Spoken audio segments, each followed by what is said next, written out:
Hello everybody out there, welcome back here with the future once again to another retro showcase and review. And today we're going to be taking a look at two action figures that I picked up recently on eBay to add to my wrestling action figure collection overall. They are two retro wrestling action figures from the year 1998 released by the original San Francisco toy makers for the 4.5-inch action figure line. Original San Francisco toy makers from 94 to 97. They did some LJN rubber style, almost looked like the WCW glue molds. Actually, they were like very similar or almost the same as the WCW glue molds that they made back in 1990. And then in 1998, they did, the big vibrating action figures. And these were kind of like scaled down versions of those vibrating figures. And then they came out with the 6.5-inch figure line, which were almost the exact same thing. So these look a lot like the 6.5-inch and the vibrator figures that they did of these WCW figures, Kevin Nash and the Giant, but also they are in their own little scale here for 4.5-inch, and they have articulation at the arms and stuff. So they're very neat. They can look like those, but so don't get confused on eBay if you like come across a lot, because at first I thought these were 6.5-inch figures, but when I got the lot, they were the 4.5-inch figures, and I had one 6.5-inch figure in the lot, which was the Raven. So I hope everybody enjoys taking a look at these. I never had any of these, back in 98 whenever these were released.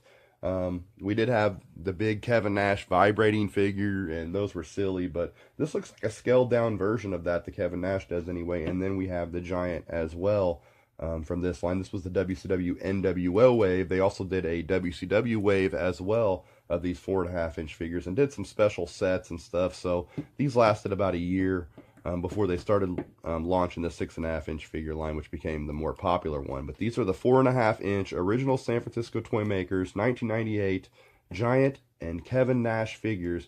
And I have to apologize because I said I was going to do a new retro showcase and review that I've had coming for a long time, and I've even told a couple friends about. Michael the Two-Ply here, so I gotta apologize, but that video will be coming next. I said I was going to do it in May, then I said I was going to do it the next video, my last video, and now I'm saying that I am going to do that video because it's been long overdue and I've been wanting to do it, but I wanted to get the last of my wrestling figures out of the way first. So I hope everybody enjoys the look at this Kevin Nash and Giant original San Francisco toy makers action figures, 4.5 inches from 1998 from the whole 4.5-inch line that they did. So now, with no further ado, let's check them out. Okay, so here we have the two original San Francisco toy makers, WCW NWO Giant and Kevin Nash action figures here. As you can see, the Giant here is pretty scuffed up. I need to try to see if I can wear off any of these scuffs. I haven't really done much work on them.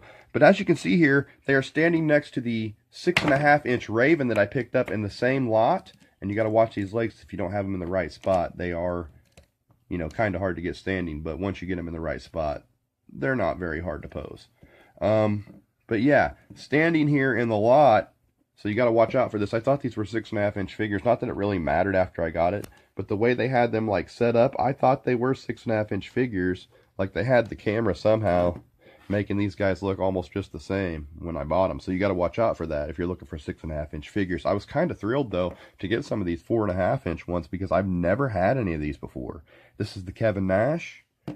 And this is the Giant. Let's take a look at the Giant. He became Paul White. I did that recent retro showcase and review over the 1999 Jakks Pacific Bone Cruncher Paul White that they came out with, one of the best bone crunchers ever. As you can see, the likenesses were kind of, cartoonish on these, kind of goofy, not really well detailed or anything, but that's how the original San Francisco toy makers figures were. Even the 6.5-inch figure line here of the Raven. Look how nice he looks for Raven. I mean, and this was, the more popular line of the two that had the actions and everything, but they were made in that same style as they had the solid, only articulation here, like at the hip. So you had this funny articulation where the leg could pose outward, but not really go into like any sitting leg drop position or anything like that.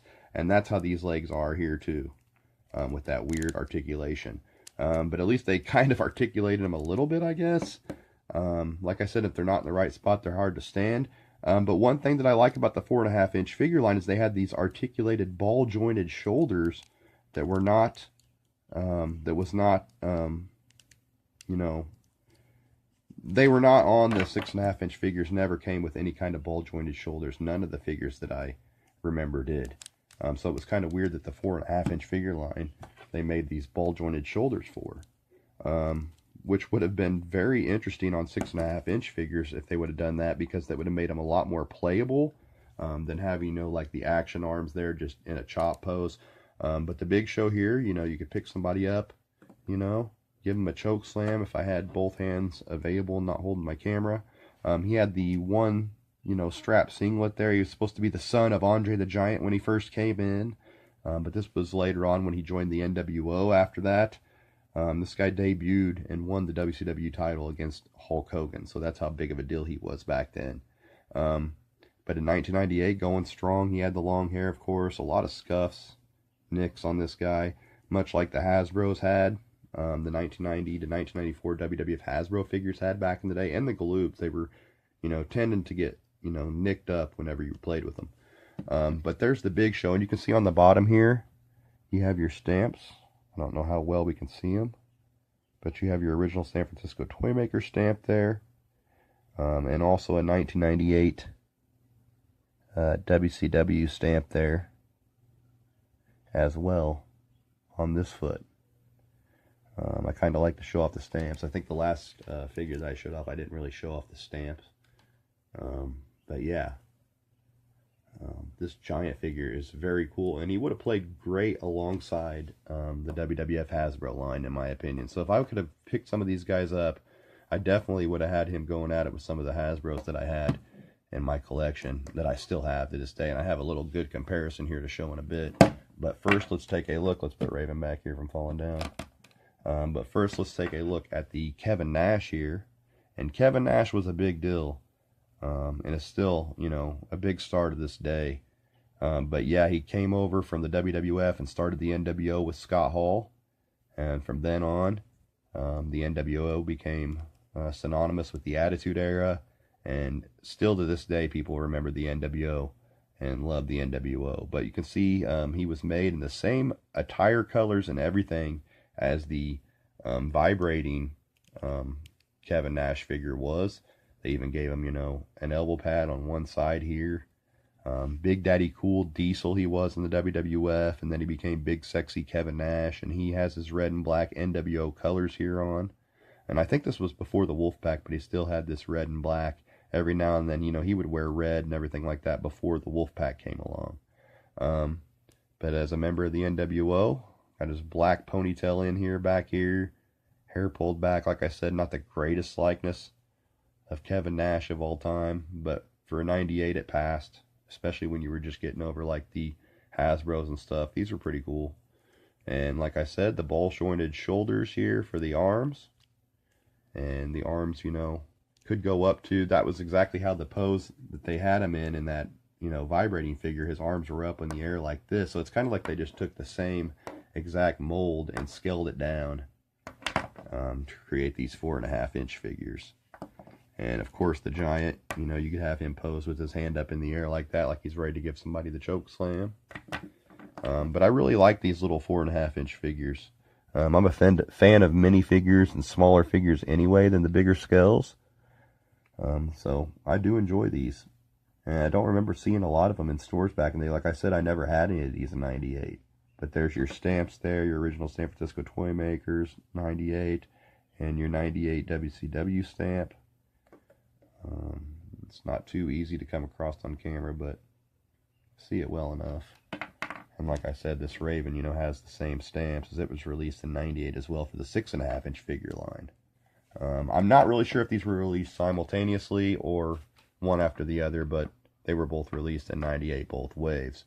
But nonetheless, there's a good look at the two figures here from the original San Francisco Toymakers. And now I want to do a little bit of a comparison here with a couple of their buddies from the 1990 to 94 Hasbro line that I do plan on doing an updated showcase and review on of my WWF Hasbro figures. But first of all, let's put Raven back here again.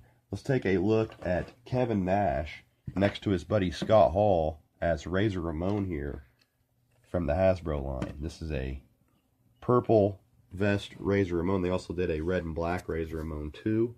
But how cool is that? I really like putting these guys next to each other, and they look cool next to each other, because these are the two guys that made the NWO, started them with Hollywood Hogan, and he would come along as the third man, Hollywood would. But Nash and Hall, the outsiders, definitely very cool. And definitely would have played right along with each other here, because, you know, Nash at, you know, 6'11", 7 foot, his scale would have been a little taller than Scott Hall here, Razor Ramon, so it would have fit alongside perfect. So I would have had the NWO here, you know, trying to take my figure fed over. And then, of course, you have the Giant here, and who else to put him next to in comparison with the WWF Hasbros than his supposed father. He was the son of Andre at first. It's Andre the Giant. So yes, how cool of a comparison is that? And you can see the scale is very much on the same line, and they would have played along perfect with the WWF Hasbros, and they pose perfect alongside of them too. If you're going to have these pose on a shelf, and you just have a couple of these like I do. They never made a Kevin Nash Diesel, but they did in the retro line that's out right now, so I got to pick up the retro Diesel to go along with my Razor Ramon. But he'd be very cool little placeholder till you got him, alongside your Hasbro Razor Ramon. And then, you know, father and son here, kayfabed, until they kind of scratch that idea. But it's the Giant, Paul White, and Andre the Giant. So very cool comparisons, I thought. They are made, you know, in different kind of scales. The bodies were very cartoonish on these and everything. So, but they do look cool alongside each other. And then you have the 6.5 inch original San Francisco Toy Makers Raven in the back. So yeah, there you have it. I hope everybody liked checking this out. Make sure you hit that subscribe button down below. Drop a comment. Give me a like if you like what you saw. And until next time, I will be doing my showcase and review on what I said I was going to do like 2 videos ago or last month. I'm finally going to get around to it next, now that I got my wrestling figures wiped out. But I hope everybody enjoyed it. Keep collecting as always. And as always, guys, till next time, peace out.